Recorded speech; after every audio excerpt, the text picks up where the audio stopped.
Selamat pagi anak ibu, kita kembali di dalam pembelajaran muatan IPA bersama ibu. Hari ini kita memasuki yaitu tema 3, subtema 1. Tapi terkhusus kita menjelaskan mengenai organ pencernaan pada manusia. Seperti kita, mari kita dengarkan penjelasan ibu. Organ pencernaan manusia. Kita lihat gambar berikut. Ibu akan perkenalkan gambar organ pencernaan manusia. Pertama, rongga mulut. Yang kedua, ada kelenjar ludah. Kita perhatikan ini kelenjar ludah ya. Kemudian yang ketiga adalah yang disebut kerongkongan. Ini kerongkongan ini yang lurus. Ini namanya kerongkongan kita. Kemudian selanjutnya ada namanya organ hati ini. Ya. Kemudian ini namanya adalah lambung. Kemudian yang warna hijau ini namanya adalah getah empedu. Selanjutnya ibu akan perkenalkan yang disebut dengan usus halus ini. Usus halus ini ya. Kemudian usus besar. Ini usus besar ya. Ini usus besar. Kemudian anus ya. Anus. Jadi ini adalah organ pencernaan pada manusia. Adapun urutan organ pencernaan pada manusia itu dimulai dari mulut. Selanjutnya makanan akan masuk ke kerongkongan. Selanjutnya akan masuk ke dalam namanya lambung. Selanjutnya makanan akan masuk ke usus halus setelah diproses. Dan sisanya yang tidak dibutuhkan tubuh akan masuk ke usus besar. Lalu akan masuk terakhir sekali yaitu ke tempat pembuangan yang tidak dibutuhkan lagi. Dia itu akan keluar melalui anus. Inilah urutan organ pencernaan pada manusia. Nah, anak ibu, kita akan melihat selanjutnya usus halus ini ya, usus halus itu terbagi 3. Yang pertama usus 12 jari. Yang kedua usus kosong.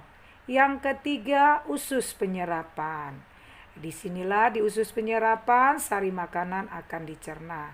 Sedangkan di usus 12 jari ini tempat masuknya enzim yang dari pankreas. Kemudian di usus kosong terjadi proses pencernaan secara kimiawi. Selanjutnya proses pencernaan di dalam tubuh ada 2, yaitu proses pencernaan secara mekanis. Itu biasanya dibantu oleh gigi ya. Kemudian proses pencernaan kimia, yaitu dengan bantuan enzim. Ya anak ibu, ini adalah proses pencernaan di dalam tubuh kita ada 2, yaitu proses pencernaan secara mekanis oleh gigi dan bisa dikatakan juga dengan otot-otot lambung. Kemudian proses secara kimia dengan bantuan enzim. Nah anak ibu, kita lanjutkan. Apa yang terjadi di mulut? Di mulut ini terdapat pencernaan prosesnya secara mekanis dan kimia. Kenapa ada dikatakan kimia? Karena di dalam mulut ini ada kelenjar ludah, ada gigi, ada lidah, ada 3 organ di dalamnya. Secara kimiawi dengan bantuan enzim yang dihasilkan oleh kelenjar ludah, yaitu namanya enzim pitialin yang mengubah zat tepung menjadi amilum. Makanya kalau kita makan nasinya terasa manis, itu adalah hasil kerja dari enzim pitialin. Kenapa dikatakan pencernaan secara mekanis di sini ada? Karena dibantu oleh gigi ini mengunyah makanan. Oke, anak ibu kita lanjut. Pencernaan di dalam lambung itu ada secara kimiawi karena lambung ini akan menghasilkan getah lambung yang disebut dengan getah lambung menghasilkan 3 enzim, yaitu enzim asam klorida, pepsin, dan renin. Nanti saya akan jelaskan. Selanjutnya yaitu di dalam usus halus, yaitu secara kimiawi. Nah, inilah dia proses pencernaan yang terjadi di organ-organ ini, mana secara mekanis dan kimiawi. Sekarang kita masuk ke dalam gigi satu persatu. Gigi itu ada 3 jenis, ada gigi taring, ya, di mana gigi taring ini berfungsi merobek makanan. Kemudian ada gigi seri, ini fungsinya memotong makanan, ya. Kemudian gigi geraham depan menghaluskan makanan, ya. Kemudian gigi geraham belakang ini hampir sama tugasnya dengan gigi geraham depan, yaitu menghaluskan makanan, ya nak ibu. Jadi inilah 3 jenis gigi pada manusia, ya. Kemudian kita lihat kembali fungsi lidah. Ayo, lidahnya bergoyang. Fungsi lidah ini itu satu untuk mengatur letak makanan, yang kedua mengecap rasa. Ya anak ibu, ini lidah ini berfungsi mengecap rasa. Kalau di ujung ini kita bisa merasakan rasa manis, kalau yang di pangkal ini kita merasakan rasa pahit, dan di samping ini kita akan merasakan asam dan asin anak ibu. Selanjutnya makanan akan masuk ke kerongkongan. Di kerongkongan ini tidak terjadi proses secara mekanik atau kimiawi, hanya di sini tempat lewatnya makanan, ya. Di sini gerakan meremas dan mendorong makanan agar masuk ke dalam lambung, ya. Ini kerongkongan. Ini namanya kerongkongan. Dan di kerongkongan inilah tempat terjadinya gerakan peristaltik namanya, ya. Selanjutnya kita akan lihat makanan akan masuk ke dalam lambung ini, ya, ini dia. Di dalam lambung ini dia akan menghasilkan getah lambung atau enzim, ada 3 nak ibu. Yang pertama asam klorida. Fungsinya membunuh bibit penyakit yang masuk bersama makanan. Jadi kalau ada waktu kita makan ada kuman penyakit, maka di sini akan dibunuh oleh asam klorida. Kemudian ada yang namanya enzim pepsin, mengubah protein menjadi pepton. Andai kata kita makan makanan yang mengandung protein, maka protein itu diubah dulu pertama sekali menjadi protein yang sederhana yang disebut dengan pepton. Oleh siapa? Enzim apa? Enzim pepsin. Yang ketiga adalah enzim renin. Enzim renin ini mengubah protein susu menjadi kasein. Jadi anak ibu, di lambung ini dihasilkan 3 enzim. Asam klorida, enzim pepsin, enzim renin, ya. Ya, kita lihat selanjutnya kantong empedu. Kantong empedu warna biru. Warna biru ini berfungsi untuk mencerna lemak, ya.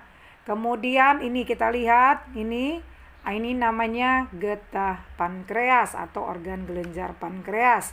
Kelenjar pankreas ini akan menghasilkan 3 enzim yang nantinya akan dimasukkan ke dalam duodenum atau usus 12 jari untuk melakukan proses pencernaan secara kimia.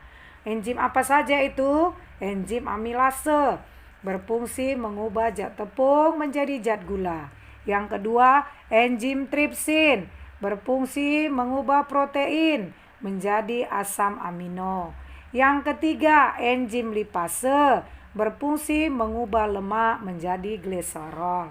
Jadi anak ibu, yang menghasilkan enzim ini bukan usus, melainkan getah pankreas. Nanti dia hasilkan akan dimasukkan ke usus halus, terutama masuk ke melalui duodenum atau usus 12 jari. Yang terakhir kita lihat ini gambar hati. Hati ini anak ibu berfungsi untuk menetralisir racun atau menawarkan racun yang masuk ada pada makanan. Kemudian apa fungsi lainnya? Ada menyimpan zat makanan yang digunakan kembali, ya, penghasil cairan empedu dan pengatur suhu tubuh. Jadi hati ini berfungsi untuk hal-hal yang sangat penting, ya. Kemudian ada yang dinamakan usus halus. Ini dia. Usus halus itu tadi ibu bilang ada 3 jenis. Ada usus 12 jari atau duodenum, usus kosong atau jejunum, kemudian usus ileum atau usus penyerapan. Disinilah ya pankreas menghasilkan enzim yang akan dimasukkan ke usus halus dan terjadilah pencernaan kimia dan tempat penyerapan sari makanan tepatnya di usus penyerapan atau ileum. Selanjutnya anak ibu kita lanjutkan makanan yang sudah diproses diserap tadi di usus penyerapan dan sisanya akan dibuang ke dalam usus besar. Ini usus besar namanya ya. Usus besar ini apa fungsinya anak ibu?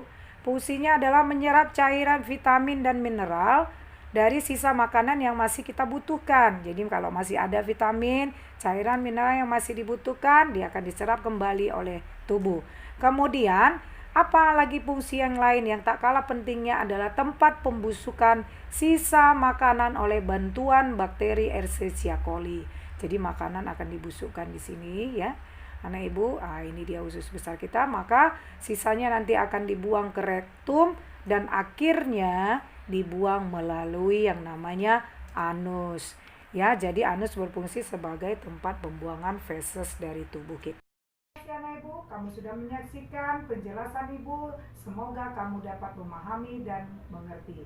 Dan hari ini kamu harus mengerjakan tugas yang sudah saya kasih di lembaran kertas yang saya bagikan kepada orang tuamu. Terima kasih, sampai jumpa kembali. Tetap semangat.